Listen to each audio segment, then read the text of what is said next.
హైడ్రా మళ్లీ బ్యాటింగ్ మొదలుపెట్టింది. ఆక్రమణలను తొలగించే ప్రక్రియలో రెండో దశకు వచ్చింది. హైడ్రా ఒక్క కూల్చివేతలకే కాదు సంక్షేమానికి కూడా ప్రాధాన్యతమిస్తామని చెబుతోంది. ఇంతకీ హైడ్రా ఏం చేస్తోంది?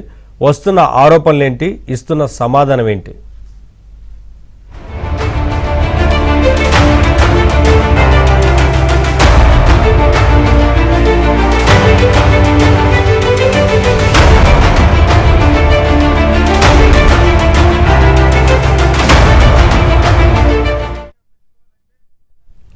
హైడ్రా వేగం పెంచింది.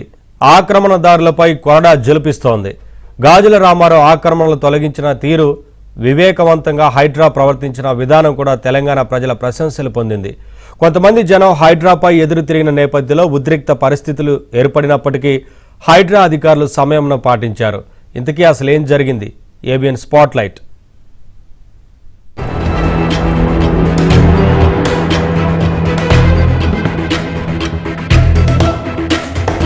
ప్రభుత్వ భూముల్లో పాగా వేసిన ఆక్రమణదారులు రౌడీ షీటర్లపై హైడ్రా ఉక్కుపాదం మోపుతోంది. హైదరాబాద్ శివార్లలోని గాజుల రామారంలో ప్రభుత్వ భూముల ఆక్రమణలకు గురయ్యాయని గ్రహించి ప్రణాళిక ప్రకారం రంగంలోకి దిగి కొన్నింటిని తొలగించింది. ఉమ్మడి రాష్ట్రంలో వేర్వేరు శాఖలకు కేటాయించిన భూముల్లో ఇళ్లు, గదులు నిర్మించి ఆక్రమించిన వారి ఆగడాలకు హైడ్రా చెక్ పెట్టింది. ఉమ్మడి రాష్ట్రంలో ఏపీ స్టేట్ ఫైనాన్స్ కార్పొరేషన్కు అప్పటి ప్రభుత్వం గాజుల రామారంలోని 307 సర్వే నెంబర్లో 238.28 ఎకరాలు, 308 సర్వే నెంబర్లో 33.11 ఎకరాలు కేటాయించింది. 4-5 ఏళ్ల నుంచి కబ్జాదారులు ఆ స్థలాల్లో ఇళ్లు నిర్మించి విక్రయిస్తున్నారు. దీనిపై పలువురు హైడ్రాకు ఫిర్యాదు చేయడంతో కమిషనర్ రంగనాథ్ రెవెన్యూ అధికారుల నుంచి వివరాలు సేకరించారు.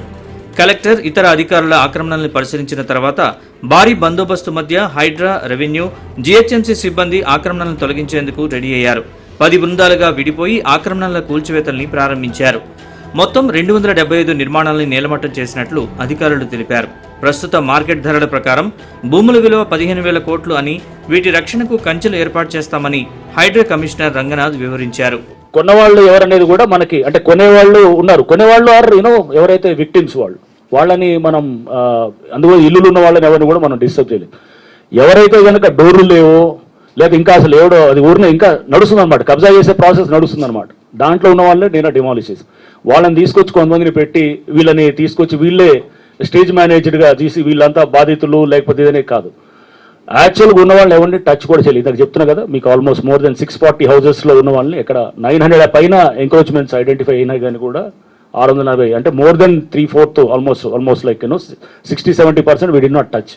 ఓన్లీ ఒక 30% 35% అది యాక్చువల్గా అండర్ కన్స్ట్రక్షన్ ఉన్న వాటిల్ని, లేకపోతే ఇట్లా ఏది దాంట్లో తీసుకొచ్చి ఇంకా ఏ మీటర్లు పెట్టరు లేకపోతే ఇది జరుగు అట్లాంటివి ఏది. సో అది జరిగింది. ఇది కాకుండా యాక్చువల్ తీసిన encroachments are the other side, పట్టాసు తీసుకొచ్చి చేసింది అదంతా, అది 100 ఎకరాలు మొత్తం, మోర్ దెన్ 300 ఏకర్స్ ఉన్నటువంటి ల్యాండ్లో this is worth more than almost 50,000 15,000 కోట్ల పైన అనమాట. గాజుల రామారం కూల్చివేతల్లో హైడ్రా కొంతమేర ఒత్తిడిని ఎదుర్కొంది. కూల్చివేతల కోసం సిబ్బంది అక్కడికి చేరుకున్న వెంటనే స్థానికులు కొందరు వారిపై రాళ్లు రువ్వారు. అందులోనూ సర్వే నెంబర్లు 342, 345లో నిర్మాణాలు చేపట్టిన వాళ్లు కూల్చివేత సిబ్బందిని అడ్డుకున్నారు. తమ ఇళ్లు కూల్చే బదులు తమకు ఇళ్లు అమ్మిన వారిపై చర్యలు తీసుకోవాలని కేకలు వేశారు. ఆక్రమించి ప్లాట్లుగా అమ్మేసుకున్న వారిపై చర్యలు తీసుకున్నామని, ఇప్పటికే నివసిస్తున్న వారి ఇళ్ల జోలికి వెళ్లదలుచుకోలేదని హైడ్రా కమిషనర్ రంగనాథ్ ప్రకటించిన తర్వాత పరిస్థితి అదుపులోకి వచ్చింది. ప్రెస్ మీట్లో కూడా హైడ్రా కమిషనర్ ఇదే విషయాన్ని వెల్లడించారు. గాజుల రామారం ఆక్రమణలకు కొందరు అధికారులు కూడా సహకరించినట్లుగా హైడ్రా అధికారులు అనుమానిస్తున్నారు.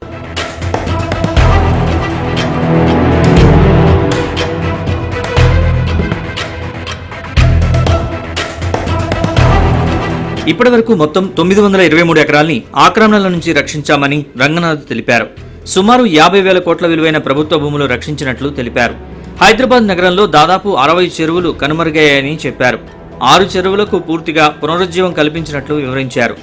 ఈ క్రమంలో తమ ప్రత్యేక బృందాల వివరాలను కూడా ఆయన వెల్లడించారు. ప్రస్తుతం 51 డిఆర్ఎఫ్ బృందాలు ఉన్నాయని, త్వరలో వాటిని 72కు పెంచుతామని ఆయన వివరించారు. ప్రస్తుతానికి 51 డిఆర్ఎఫ్ టీమ్స్ ఉన్నాయి. సో దీన్ని త్వరలో, అంటే దాన్ని యాక్చువల్గా 72 టీమ్స్కి త్వరలో పెంచడానికి గవర్నమెంట్కి ప్రతిపాదనలు కూడా పంపిస్తాము. ఎందుకంటే యాక్చువల్ ఒరిజినల్గా మన క్యాబినెట్ అప్రూవల్ ఇచ్చింది 72కి, బట్ అప్పుడు ఇనీషియల్గా మనం 51 దానికి చేసాము. సో దాన్ని 72కి చేయడానికి కూడా గవర్నమెంట్ ప్రతిపాదనలు పంపుతాం. మనకు వీ హ్యావ్ ఇంకా వేరే 150 మాన్సూన్ ఎమర్జెన్సీ టీమ్స్ కూడా ఉన్నాయి. కబ్జాకు గురైన ఏ ఒక్క ప్రాంతాన్ని వదలబోమని హైడ్రా ఏర్పాటైందే అందుకని హైడ్రా కమిషనర్ రంగనాథ్ హెచ్చరించారు.